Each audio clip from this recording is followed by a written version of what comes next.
Praise the Lord, जय मसीह की। स्वागत है आपका एक और बार विजनरी रेडियो टीवी का इस खास प्रोग्राम जिसका नाम है let's talk today. Let's talk today में हमेशा नए अलग अलग खास विषयों पर बात करते हैं, गवाहियां सुनते हैं, ऐसे विषय जो आपके और मेरे आत्मिक जीवन की उन्नति के लिए बेहद आवश्यक है। लेकिन आज एक ऐसा विषय है जिस पर आज के दिन तक हमने चर्चा नहीं की। मैं हमेशा इस बारे में बात करने से बचता हूं क्योंकि मैं चाहता हूं कि गहरी बात करूं, सच्चाई से बात करूं और विद प्रूफ बात करूं। कुछ ऐसे नाम हैं जिनको लेकर अक्सर आप सुनते हैं बहुत सी बातें, और पिछले कुछ महीनों से ये नाम हमारे मसीह विश्वास में, प्रार्थनाओं में बहुत खास हो गए हैं। और वो नाम है इजराइल, पैलेस्टाइन, गाजा, हमास और ये बहुत सारी चीजें जो अलग अलग जगह पर हैं।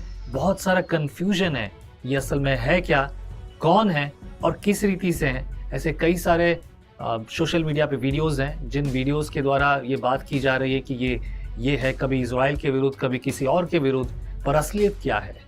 असलियत जानना जरूरी है। मेरे प्रियो, परमेश्वर का वचन कहता है तुम सत्य को जानोगे तो सत्य तुम्हें स्वतंत्र करेगा, और ये स्वतंत्रता हमें परमेश्वर के वचन से मिलेगी, इतिहास जानने से मिलेगी, परमेश्वर की महिमा से मिलेगी। आमीन।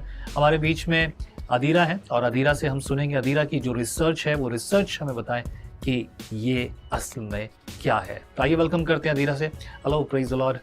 अदीरा, बहुत बहुत शुक्रिया, आप बहुत दूर से इन सब बातों को जो आपने बहुत मेहनत करके इकट्ठा किया है विजनरी श्रोताओं के साथ बांटने के लिए आए। हम बात करेंगे 7 अक्टूबर को जब इजराइल पर हमास ने हमला किया। बहुत सारे, जहाँ तक मेरी जानकारी है, 1400 से ज़्यादा लोगों की हत्या की गई, जला दिया गया, मार दिया गया, रेप कर दिया गया और न जाने क्या क्या चीज़ें उन सबके साथ, लोगों के साथ किया गया। इसका प्रत्युत्तर इजराइल ने दिया और यह हमेशा से होता आया है। इजराइल हमेशा प्रत्युत्तर तब देता है जब लोग उन पर, इजराइल पहले हमला नहीं करता।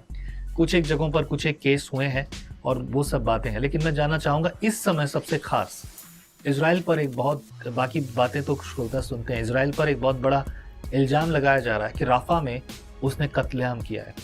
आपके रिसर्च के अनुसार ये सब क्या है? आपने पास्टर जी बिल्कुल सही बोला।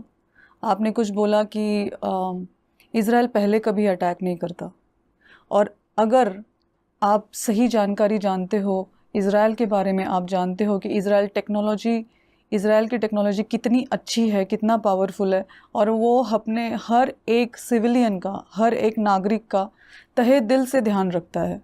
इज़राइल इसके लिए माना जाता है पूरी दुनिया में। तो क्या इज़राइल सिविलियंस को मारेगा? इज़राइल ने अटैक किया तो क्यों अटैक किया, और वहाँ पे इज़राइल के ऊपर नाम क्यों आया? राफा जो है गाज़ा सिटी में, गाज़ा जो स्ट्रिप है, गाज़ा के स्ट्रिप में वो सदर्न साइड पे आता है, साउथ साइड पे राफा आता है। राफा में रॉकेट लॉन्चर्स है। उन वहाँ से हमस जो है एक रूलिंग पार्टी है, एक रूलिंग गवर्निंग पार्टी है गाज़ा में, वो वहाँ से रॉकेट लॉन्चेस किए थे उन्होंने अक्टूबर 7 के दिन। राफा में कई सारे अंडरग्राउंड टनल्स हैं और राफा में हमस के कमांडर्स, चीफ्स वहाँ पे ऑपरेट करते हैं। वहाँ पे वो प्लान सॉलिडिफाई करते हैं, प्रैक्टिस में लाते हैं, हम कहेंगे। तो वहाँ पे उस सिटी में, राफा की सिटी में, एक बिल्डिंग में 2 हमस के कमांडर्स जो अक्टूबर 7 के मैसेकर में इन्वॉल्व थे, उनको इज़राइल ने टारगेट किया, और उनका नाम था सलाम मोहम्मद अबू एजाज, जो commander of general security forces in Rafah था, और इयाद अल मगरी जो नुसरत का मेयर था। ये 2 लोग उस एक बिल्डिंग में मिलने वाले थे। ये टिप आईडीएफ के पास चली गई। आईडीएफ बोले तो IDF is Israel defence forces, military wing of Israel. Correct. वो highly technology sound military wing है। पूरी दुनिया में इजराइल वेपन्स प्रोवाइड करता है, और ऐसे वेपन्स प्रोवाइड करता है पूरी दुनिया को जो किसी ने देखे नहीं है, किसी ने जाने नहीं है। उनकी टेक्नोलॉजी हाई पावरफुल है। मैं ये नाम इसलिए क्लियर कर रहा हूँ क्योंकि आईडीएफ से कई बार हमारे मसीह लोग जो हैं, जो अभी मसीह में हैं, पर बहुत सारे लोग बहुत ज़्यादा एजुकेटेड नहीं है, तो वो लोगों के लिए आईडीएफ शायद समझना मुश्किल है, क्योंकि फुल फॉर्म, शॉर्ट फॉर्म कई बार लोगों के लिए जानकारी नहीं। तो that's what I am just asking you this. Correct. IDF को और कुछ नहीं है, एक मिलिट्री विंग है, आर्मी है इजराइल की, उसको कहते हैं इजराइल डिफेंस फोर्सेस। करेक्ट। जिस डिफेंस फोर्स में इजराइल में ये नियम है कि 18 साल की उम्र पार होने के बाद हर नागरिक को आईडीएफ में सर्विस देनी पड़ेगी, क्योंकि Male, वो female देश कोई को भी है। मेल फीमेल हर कोई, लेकिन उसमें उनकी मर्जी भी एलोकेटेड है। अगर समझ लो तुम्हारी मर्जी नहीं है तो तुम्हें कोई और काम दिया जाएगा, लेकिन तुम्हारे लिए तुमसे अर्ज किया जाए, तुम्हारी प्रायोरिटी ये देखी जाएगी तुम आर्मी में सर्व करो, एज अ क्योंकि सोल्जर। एज अ सोल्जर, क्योंकि उनको ज़रूरत है आर्मी की। लेकिन जब तुम सर्व करोगे तो वो तुमको ट्रेनिंग नहीं देते, वो तुमको लाइव तुम्हारा अनुभव जो होता है, तुम्हारा ट्रेनिंग जो होता है वो लाइव होता है। वो तुमको लाइव युद्ध के जोन पे लेके जाके वहाँ पे तुम ट्रेन होते हो। अच्छा। 18 साल की उम्र के बाद। तो इजरायली सोल्जर्स जो है वो उनकी उम्र भी ज़्यादा नहीं है, वो 18, 19, 20, 21, 22 उस साल से वो लोग स्टार्ट होते हैं। लेकिन वो ऐसे सोल्जर्स बनाते हैं जो कि बहुत हर तरीके से एकदम शक्तिशाली, और आप कह सकते हो वो स्मार्ट सोल्जर्स है, स्मार्ट आर्मी है उनकी। आते हैं हम इस मुद्दे पे राफा पे। तो राफा में 2 हमस के टेररिस्ट लीडर्स को आइडेंटिफाई किया, हाँ, आईडीएफ ने, कि वो एक बिल्डिंग में मिलने वाले थे। उन 2 टेररिस्ट का नाम है सलाम मोहम्मद अबू एजाज और इयाद अल मगरी। तो आईडीएफ ने क्या किया, आईडीएफ इतना प्रॉपर है अपने अटैक में। समझ लो अगर 3 माले की बिल्डिंग है और दूसरे माले पे अगर टेररिस्ट छुपा है तो वो सिर्फ उस दूसरे माले को टारगेट करता है। ओके। पहला माला और तीसरा माला इंटैक्ट रहता है। इस तरह का अटैक आईडीएफ करता है। लेकिन अगर आईडीएफ ये जानता है कि बेस में अगर अंडरग्राउंड, उस बिल्डिंग के अंडरग्राउंड अगर कुछ घटना चल रही है या बेस उनके एक्सप्लोजिव्स वहाँ, तो आईडीएफ पहले वार्निंग देता है कि तुम इस बिल्डिंग को इवैक्यूएट करो, उनसे खाली करो इस बिल्डिंग को, और वो आईडीएफ पूरी की पूरी बिल्डिंग को जमींदोज कर देता है। राफा में ये हुआ था, जिस बिल्डिंग में ये 2 शख्स मिलने वाले थे, ये टेररिस्ट मिलने वाले थे, आईडीएफ ने 17 केजी का एक्सप्लोसिव मटेरियल वहाँ पे ड्रॉप किया। ये सबसे छोटा म्यूनिशन, इसको कहते हैं ये munition, it is the smallest munition used by IDF jets. आपने कहा 17 केजी, 17 केजी के 2 ओके उन्होंने ड्रॉप किए उस बिल्डिंग में। वो तो मर गए। फिर ये जो अटैक हुआ वो कैसे हुआ, तो राफा के एरिया में जहाँ पे अटैक किया और जहाँ पे बड़ी सी आग लगी, उसमें लगभग 1.5 से 2 किलोमीटर का डिस्टेंस है। ओके। हाँ, आईडीएफ ने जिस जगह पे अटैक किया और जहाँ पे बहुत बड़ी आग लगी वो कहीं और थी, वो 1.5-2 किलोमीटर दूर थी, और जहाँ पे इजराइल ने अटैक किया वो यहाँ है। ओके। लेकिन वहाँ पे जो भीषण आग लगी वो इतनी बड़ी थी, वो 17 केजी के 2 म्यूनिशन से लगने वाली आग नहीं थी। ओके। वो आग थी, वो ये प्रिजम्पशन किया जा रहा था कि वो आग जो थी वहाँ पे स्टोर्ड वेपनरी से हुई है। तो हमास ऑलरेडी राफा में ऑपरेट करता है। ठीक है, सही बात है। हमास ऑलरेडी राफा में है, हमास के टनल्स भी है राफा में, राइट, बिल्कुल। जिससे वो आता जाता है। इजिप्ट में भी हमास ने अटैक किया था।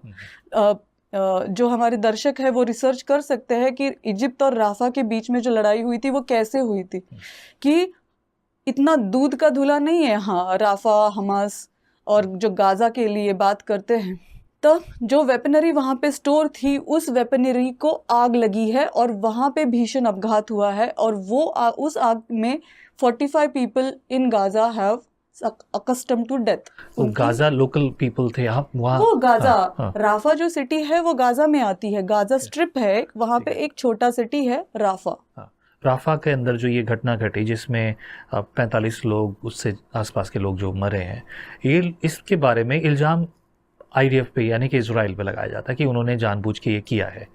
वेल, इसके बहुत सारी चीज़ें अपनी तरीके से इजराइल ने इस बारे में कहा है कि ये हमसे गलती हुई है, चूक हुई है, और आप कह रहे हैं कि ये इजराइल से चूक नहीं, इजराइल ने नहीं किया, ये किसी और वजह से हुआ है।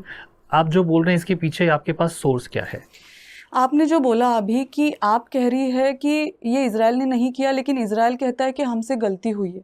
इजराइल से गलती क्या हुई है? अगर आपने वो आईडीएफ का वीडियो देखा होगा, जो आईडीएफ का यूट्यूब चैनल है उस पे जाके आप वीडियो देखिए। उस पे जो स्पोक्स पर्सन है, उनका नाम मुझे अभी याद नहीं आ रहा, वो कहते हैं कि हमसे गलती हुई कि हमने वहाँ पे क्योंकि अक्सर आईडीएफ का ये नियम है, जहाँ पे वो बॉम्ब ड्रॉप करने वाला होता है वहाँ पे अगर टेररिस्ट भी हो लेकिन आसपास अगर कोई सिविलियन एक्टिविटी उनको नजर आती है तो वो अटैक कैंसिल कर देते हैं। इजराइल इतना निपुण है अपने अटैक्स में। इजराइल को ये जानकारी नहीं थी कि उस 2 किलोमीटर के एरिया में एक ट्रक जो वेपन्स भर के है वो वहाँ पे रुका है, वहाँ पे खड़ा है। ये जानकारी आईडीएफ के पास नहीं थी कि वहाँ पे वो ट्रक रुका है। इसलिए उन्होंने जब अटैक का छानबीन किया, उस एरिया का छानबीन किया, उनको ओके मिला और तब उन्होंने वो ड्रॉप किया। वो जो बोल रहे कि हमसे गलती हुई, इस गलती हुई का हम अलग इंटरप्रिटेशन ना निकाले। इस गलती हुई का मतलब ये है कि हमें नहीं पता था।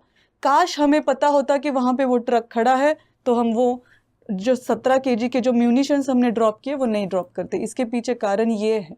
अगर आपको और जानकारी जाननी है इसके बारे में राफा के अटैक में तो आप सही सोर्सेज के पास जाओ। अगर आप प्रो पैलेस्टीनियन सोर्सेज के पास जाओगे तो अगर पैलेस्टाइन में पत्थर भी गिरता है तो उसका इल्ज़ाम वो इजराइल पर डालते हैं। मैं ये हमेशा बोलता हूँ, इस समय हमास और इजराइल के बीच में जो युद्ध है उसके पीछे हम जानते हैं, ये युद्ध में नहीं बोलूँगा क्योंकि हमास एक टेररिस्ट ऑर्गेनाइजेशन है, युद्ध कंट्रीज में होता है, राइट। पर जो भी अभी ये जो चल रहा है, जो लड़ाई चल रही है, क्योंकि आतंकवादियों के साथ एक कंट्री की लड़ाई है और इजराइल है, और we Christian believers specially support Israel. Reason है उसके पीछे, उस पर मैं बाद में बात करूँगा। मैं हमेशा कहता हूँ कि हर एक व्यक्ति का इतिहास को देखने का एक नज़रिया है। पैलेस्टीनियन जो असल में पैलेस्टीनियन है भी नहीं, या फिर मैं बात करूं इराक, ईरान और दूसरी कंट्रीज़, वो इजराइल को हमेशा एनिमी देखते हैं, दुश्मन देखते हैं। तो आज ये जो घटना जो चल रही है वो लोग इसी तरीके से लिखेंगे कि इजराइल ने हमास को और इन सबको तबाह कर दिया।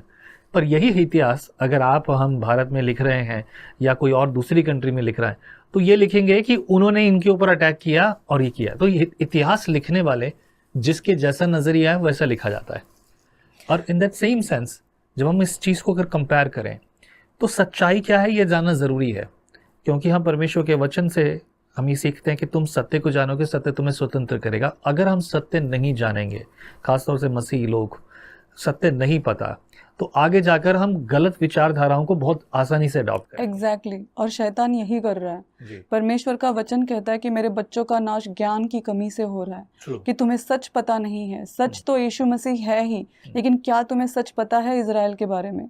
और आपने एक वाक्य यूज किया और आपने कहा कि इतिहास को देखने का एक नज़रिया होता है, लेकिन मेरे मायने में मैं ये कहूँगी इतिहास को देखने का कोई नज़रिया नहीं होता। इतिहास ही होता है। आपको देखने का नज़रिया आपका चेंज करना पड़ेगा, क्योंकि इतिहास आपको अच्छा लगे या ना लगे वो इतिहास है और वो हो के गया है, वो बदलने वाला नहीं है। ठीक है।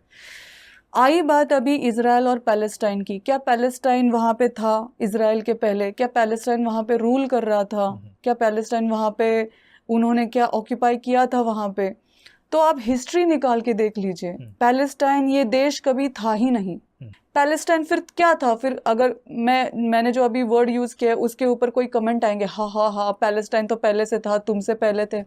पैलेस्टाइन एक जगह का नाम था जिसमें रोमन्स थे, फिर ऑटोमन एम्पायर आया। ऑटोमन एम्पायर किसने कौन रूलर थे ऑटोमन एम्पायर के? तुर्क रूलर्स थे ऑटोमन एम्पायर। फिर ऑटोमन एम्पायर धीरे धीरे धीरे कोलैप्स हो गया।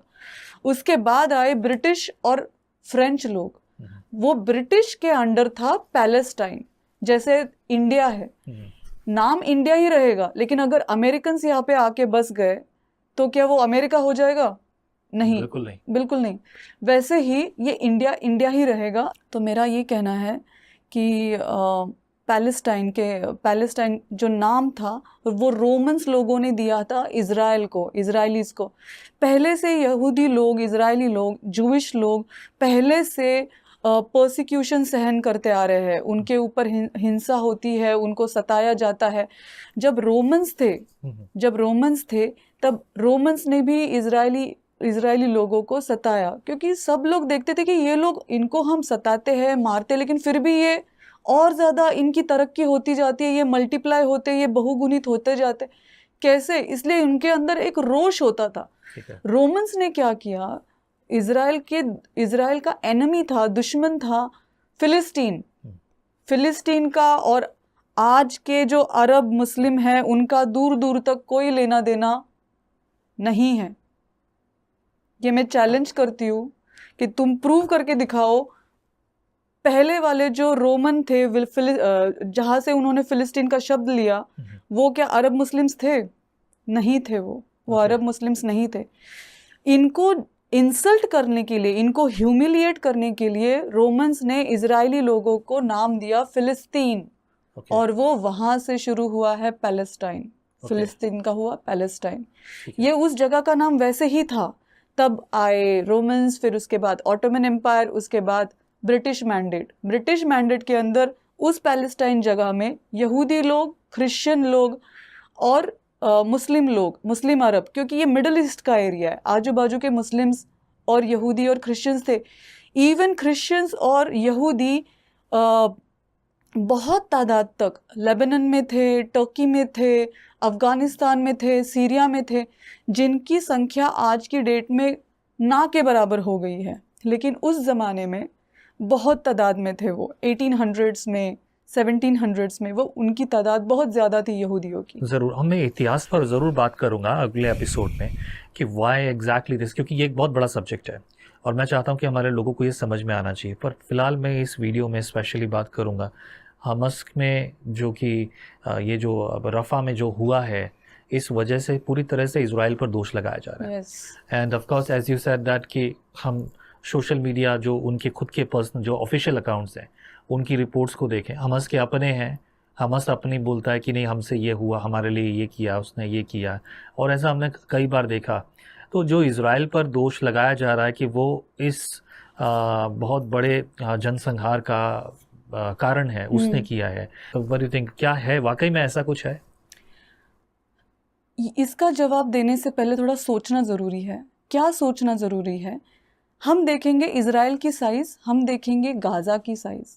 इज़राइल जो कंट्री है वो हमारा जो भारत देश का जो केरला है, केरला की जो साइज़ है और इज़राइल की जो साइज़ है वो ऑलमोस्ट सेम है। केरला इतना इज़राइल है। और गाज़ा जो है, गाज़ा स्ट्रिप जो है, वो हमारा जो न्यू दिल्ली है उसका 1/4 है। गाज़ा इतना छोटा है। जो युद्ध चला आ रहा है वो कई सालों से चला आ रहा है, और इस युद्ध के चलते पूरी दुनिया के कितने सारे लोग जो पैलेस्टाइन को कहते हैं कि फ्री पैलेस्टाइन, उनको वो मदद करते हैं। यूनाइटेड नेशंस उनको मदद करता है। जो गाज़ा की तरफ से बोलते हैं कि इजराइल ने गाज़ा को मारा, आपने पहला सवाल ये पूछना चाहिए कि गाज़ा में लोग मरते क्यों है? अगर तुम लोग उनको इतना सपोर्ट करते हो, यूनाइटेड नेशंस इतना सपोर्ट करता है, तो गाज़ा के लोग मरते क्यों है? अगर आप कहते हो कि इजराइल मारता है, तो अगर तुमको पता है कि इजराइल मारता है तो वहां पे बॉम्ब शेल्टर्स क्यों नहीं है? अच्छा, हमस के पास रॉकेट लॉन्चिंग के लिए पैसा आता है, हमस के पास टनल्स बांधने के लिए पैसा आता है, लेकिन खुद के बच्चों को, खुद के औरतों को, बूढ़े लोगों को युद्ध से बचाने के लिए उनके पास बॉम्ब शेल्टर नहीं है, उनके पास कोई सुविधा नहीं है। और आप कभी भी देखोगे कि इजराइल पैलेस्टाइन के बीच में जब भी झगड़े होते तो एक रोता हुआ बच्चा आपको इंस्टाग्राम पे नजर आएगा, यूट्यूब पे नजर आएगा कि इजराइल की वजह से यहाँ पे गरीबी है, बच्चा रो रहा है, बाप मर गया। तो इनको ये सवाल पूछो कि जो ह्यूमैनिटेरियन एड इनको जाता है, जो मदद जाती है, वो करते क्या है? एक बात मैं बताना चाहूंगी, अगर आप गूगल करेंगे, इंटरनेट पर सर्च करेंगे, सिर्फ ईरान का हैवी सपोर्ट है हमास को, और ईरान चाहता है हमास इजराइल पे हमेशा अटैक करता रहे। अकेला ईरान साल का $100 मिलियन हमास को प्रोवाइड करता है। उसने बॉम्ब शेल्टर बनाना चाहिए, जबकि उसको पता है कि हमेशा यहाँ पे वॉर जोन है, हमेशा यहाँ पे इजराइल गाज़ा का अटैक होता है। नहीं, हम क्या मानते हैं, और जो सारे अब वर्ल्ड न्यूज़ मीडिया, मैं यूट्यूबर्स की बात नहीं करता, यूट्यूबर्स कुछ भी कहीं से भी निकाल कर बोलते हैं। अगर किसी को लगता है कि हम यूट्यूबर्स हैं, तो ये visionary radio TV YouTuber channel नहीं है, इट्स अ ऑथेंटिकेट चैनल। सो हम यहाँ जो भी बात करते हैं विद एविडेंस बात करते हैं, विदाउट एविडेंस हम कोई बात नहीं करते।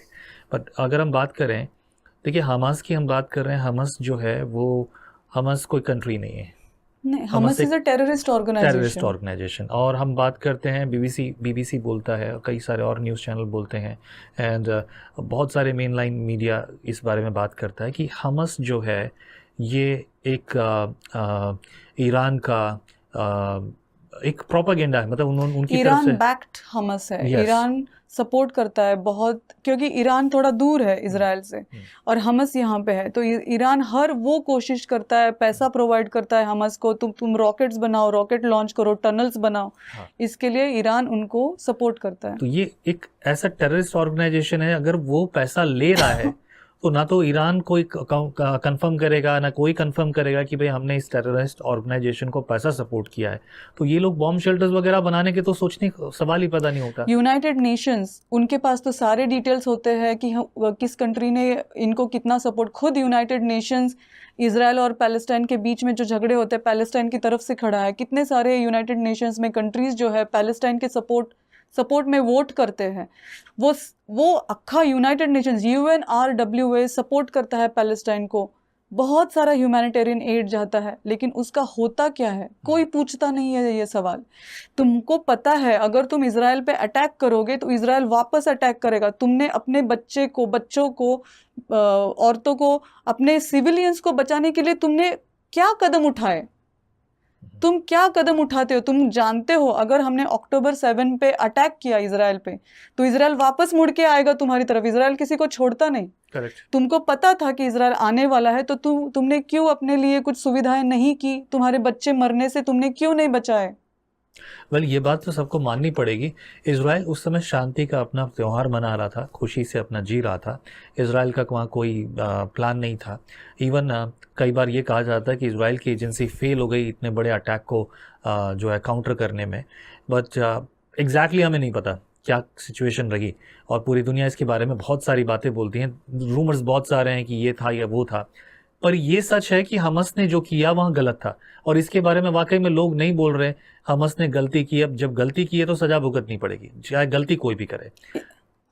इसके पीछे बहुत बड़ा कारण है कि क्यों कोई नहीं बोलता। अगर इजराइल में लिटरली 40 बच्चों को उनके क्रिब में उनको जिंदा जलाया गया है, छोटी लड़कियों को रेप करके उनको जिंदा जलाया गया है, और जो गाजन्स आप कहते हो, जो इनोसेंट गाजन्स है, वो साइड में सर्कल में खड़े रह के वो देख रहे हैं कि इजरायली यहूदी जल रही है। और जब भी October 7 के दिन www.hamas.com ये वेबसाइट है, उस वेबसाइट पे जाके आप देखो कि खुद जो हमास के टेररिस्ट थे, जब October 7 के दिन जो सुबह के 6 बजे, 5:30-6 बजे वो they came from the air and they also came, they broke the barricade. Bulldozer से उन्होंने एक बैरिकेड तोड़ा, वहां से वो आए। मोस्ट ऑफ देम थे लोकल गाजन्स थे, लोकल लोग थे वो। और जब यहाँ से इजरायली लड़कियों की बॉडी, उनके बदन पे कपड़े नहीं है, उनको लेके जा रहे थे, तो जो तुम लोग देख रहे हो वो कौन है? वो गाजन्स है, वो इनोसेंट तुम जिसको बोलते हो, वो इनोसेंट गाजन्स वहां पे जश्न मना रहे थे। उनके लड़कियों की बॉडी जो है, जो मरी हुई लड़कियों की बॉडी, उनके ऊपर वो थूका जा रहा है। इन लोगों को तुम अगर इनोसेंट बोलते हो तो मुश्किल है। ये जो बात आपने कही है ना, ये असल में हम टेररिस्ट ऑर्गेनाइजेशन से बहुत बड़ी उम्मीद नहीं कर सकते, क्योंकि टेररिस्ट ऑर्गेनाइजेशन जो हैं वो ये सब हरकतें करती हैं। नॉर्मली जहाँ कहते हैं ना गेहूं में घुन भी पिसता है, तो अभी जो कुछ हुआ है उसके पीछे टेररिस्ट ऑर्गेनाइजेशन या हमास जिम्मेदार है, हिजबुल्ला भी पीछे है, और भी वहाँ पर और भी हैं। ये सब जो कर रहे हैं उसका परिणाम तो लोकल को भी भुगतना पड़ रहा है। Of course Right. लोकल को भुगतना पड़ता है। लेकिन सवाल ये है कि ये जो हुआ है, मैं सिर्फ इस सवाल पर, क्या वाकई में इजराइल जिम्मेदार है इस बात के लिए कि यहाँ पर इतने सारे लोगों की मौत हुई? इजराइल जिम्मेदार नहीं है। Okay. यूनाइटेड नेशंस ने 1948 में एक पार्टीशन प्लान बनाया था। ये जगह तुम लो, अरब मुस्लिम्स लेंगे, और ये जगह इजराइल लेगी। लेकिन इजराइल ने बोला ठीक है, हम अरब मुस्लिम्स के साथ एक साथ रहने के लिए रेडी है। लेकिन अरब मुस्लिम्स ने कहा नहीं, हम नहीं रहेंगे, ये पूरा का पूरा हमको चाहिए, जबकि ये इनका था भी नहीं। इनके यहाँ पे ब्रिटिश इनके सर पे थे। इन लोगों के ये तो वहां पे नीचे रह रहे थे, इनके ऊपर तो ब्रिटिशर्स थे। अगर ब्रिटिशर्स आके कहते कि नहीं हमारा है ये, तो थोड़ा सा तुम मान भी लो, लेकिन इनका तो कभी ये था भी नहीं एक्चुअली। तो और इजराइल हमेशा पीस के साथ रहने की कोशिश करता रहा। ऑलमोस्ट जितना मैं जानती हूँ 6 बार पीस ट्रीटीज बनाई गई कि एक दूसरे में समझौता करके, एग्रीमेंट साइन करके, तुमको जो चाहिए तुम रखो, हमको जो चाहिए वो हम रखेंगे, और हम शांति से रहेंगे। हम दोनों नेबर्स है ना, पड़ोसी है। लेकिन हमेशा पैलेस्टाइन ने वो एग्रीमेंट्स जो है वो तोड़े, उन्होंने माना नहीं, उन्होंने कबूल नहीं किया। इसके पीछे रीज़न सिर्फ एक ही है, क्योंकि अगर वो युद्ध नहीं करेंगे तो लोग नहीं मरेंगे, लोग नहीं मरेंगे तो उनको मदद नहीं मिलेगी, और वो चाहते हैं कि लोग मरे। और हमास के जो कमांडर है ये दुनिया के सामने ओपनली बोलते हैं कि हम चाहते हैं कि हमारे बीवी बच्चे मरे, क्योंकि वो मरेंगे तो हम और लड़ेंगे। नहीं, आप ये बात जो बोल रहे हो थोड़ा अजीब है। वो चाहते हैं, मतलब उन्होंने कहा, इसे एडमिट किया है? हाँ जी। आपके पास कोई सोर्स है? इसका बहुत बड़ा प्रूफ है हमारे पास। इसका प्रूफ क्या है? हर कोई इंसान जो इस चैनल को, जो इस वीडियो को अभी देख रहा है, वो जाके गूगल पे सर्च करे हमास चार्टर। हमास चार्टर वो गूगल पे सर्च करे और उसमें देखे वो कि हमास का सिर्फ एक ही मोटो है, एक ही विजन है, यहूदियों को मिटाना, इजराइल को मिटाना। ये हमास का मोटो है। तो फिर तुम उनके पास कितनी भी पीस ट्रीटीज लेके जाओ, समझौता करने जाओ, वो नहीं एग्री, क्योंकि उनका ये धर्म बन गया है कि उनको इजराइल को पूरी तरह से, यहूदियों को पूरी तरह से मिटाना। वो किसी भी हालत में समझौते के लिए रेडी नहीं है। और अगर कोई मुस्लिम देश उनके साथ, इजराइल के साथ समझौता करना चाहता है, जैसे सऊदी अरेबिया चाहता था, अब्राहम अकॉर्ड्स कई सारे मुस्लिम देशों ने साइन किया इजराइल के साथ, इसके अपोज में है। तो ऐसे देश के साथ पैलेस्टाइन जो बोल रहे हो आप, उनसे आप क्या उम्मीद रखोगे कि वो शांति से रहेंगे? वो चाहते हैं कि इजराइल पूरी तरह से चला जाए और हम वहाँ पे आ जाए। वेल, ये बात बहुत बड़ी है और आई बिलीव सुनने वाले श्रोताओं ने इस बारे में ध्यान दिया होगा, समझा होगा इस बात को। ये चीज़ें बहुत कुछ हैं। हम इस पर और बात करेंगे अगले 2 और एपिसोड में। मैं इतिहास के बारे में बात करूंगा कि असल में ये घटनाएं क्यों शुरू हुई, कैसे हुई, क्या वाकई में इज़राइल के पास कोई ज़मीन है, इज़राइल की अपनी कोई ज़मीन है, या पैलेस्टाइन जैसी कोई चीज़ है, कोई स्थान है, कोई कंट्री है। इस पर हम बात करेंगे। अभी जो आपने सुना उसके लिए शुक्रिया। एंड फिर से मैं कहूँगा, हो सकता है कुछ बातें आपको पसंद ना हो कि ये चीज़ क्यों है, वो चीज़ क्यों है। सवाल ये नहीं कि आपको क्या पसंद है, पर सवाल ये है कि सच्चाई क्या है। और विजनरी हमेशा सच्चाई पर बात करने के लिए हमेशा आपके साथ है। प्रभु आपको आशीष करे। नीचे लिखे नंबर पर आप हमें मैसेज कर सकते हैं। फ़ोन ना करें, फ़ोन नहीं उठाया जाएगा, सिर्फ मैसेज कीजिए। व्हाट्सएप पर जवाब ज़रूर देंगे। और यदि आपको प्रेरणा मिले तो इसी नंबर पर आप मुझे ऑफरिंग भेज सकते हैं, ताकि मैं सेवकाई के इन कामों को आगे बढ़ा सकूं। प्रभु आपको आशीष करे। जय मसीह की।